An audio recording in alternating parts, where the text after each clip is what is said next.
Hello viewers, welcome back to our YouTube channel Tastism. ఈరోజు మన ఛానల్లో వెరైటీ చపాతీతో వైట్ చనా దాల్ రెసిపీ ఎలా చేయాలో చూసేద్దాం. ముందుగా 2 కప్పుల శనగల్ని తీసుకొని బాగా కడుక్కొని ఒక 4-5 గంటల పాటు నానబెట్టుకోవాలి.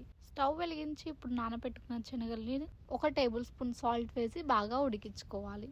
3 ఉల్లిపాయలను, 2 పచ్చిమిర్చిని, గుప్పెడు కొత్తిమీరను చిన్న చిన్న ముక్కలుగా తరిగి పక్కన పెట్టుకోవాలి. ఇప్పుడు ఒక బౌల్లోకి 2 కప్పుల గోధుమ పిండి, 2 టేబుల్ స్పూన్ల మైదా జల్లించుకొని తీసుకోవాలి. దాంట్లో రుచికి తగినంత ఉప్పు, కొంచెం జీలకర్ర నలిపి వేసుకోవాలి. అలాగే ఉడకబెట్టుకున్న చిన్న ఆలుగడ్డలు 2 వేసుకొని దాంతోపాటు తరిగి పెట్టుకున్న పచ్చిమిర్చి, కొత్తిమీర వేసుకొని బాగా కలుపుకోవాలి. తగినన్ని వాటర్ యాడ్ చేసుకుంటూ చపాతీ ముద్దలాగా కలుపుకోవాలి. 1 టేబుల్ స్పూన్ ఆయిల్ వేసుకొని మరో 2 నిమిషాల పాటు చపాతీ ముద్దను బాగా కలుపుకోవాలి. తర్వాత పైన ఆయిల్ అప్లై చేసి ఒక 10 నిమిషాల పాటు పక్కన పెట్టుకోవాలి. ఇప్పుడు మిక్సీ జార్ తీసుకొని ఉడకబెట్టుకున్న మీడియం సైజ్ ఆలుగడ్డ పొట్టు తీసి వేసుకోవాలి. అలా 5 టేబుల్ స్పూన్ల ఉడకబెట్టుకున్న శనగల్ని వేసుకొని కొన్ని వాటర్ యాడ్ చేసి బాగా పేస్ట్ లాగా మిక్సీ. స్టవ్ వెలిగించి 2 పావుల నూనె వేసుకొని మనం కట్ చేసి పెట్టుకున్న ఉల్లిపాయలు వేసుకోవాలి. అలాగే దాంట్లో రుచికి తగినంత ఉప్పు వేసుకొని బాగా కలుపుకోవాలి.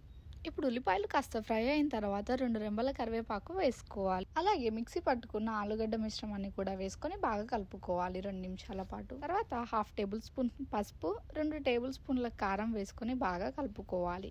ఇప్పుడు దానిలోకి 1/2 గ్లాస్ వాటర్ వేసుకొని 5 నిమిషాల పాటు బాగా ఉడకనివ్వాలి. 10 నిమిషాల తర్వాత మన పిండి మీద మూత తీసుకొని పిండిని మరో 2 నిమిషాల పాటు బాగా కలుపుకోవాలి. తర్వాత చిన్న చిన్న ముద్దలు తీసుకొని చపాతీలాగా పల్చగా అద్దుకోవాలి. ఇప్పుడు ఉడుకుతున్న కర్రీలో 1 టేబుల్ స్పూన్ ధనియాల పొడి వేసుకొని బాగా కలుపుకోవాలి. అలాగే మనం ఉడకబెట్టి పెట్టుకున్న వైట్ శనగల్ని కూడా వేసుకొని బాగా కలుపుకోవాలి. ఫైనల్గా కసూరి మేతి, కొత్తిమీర వేసుకొని స్టవ్ ఆఫ్ చేసుకోవాలి.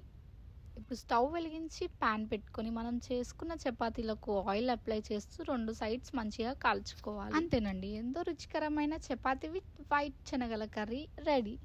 ఈ వీడియో కనుక మీకు నచ్చినట్లయితే please do like, share and subscribe. Thank you for watching.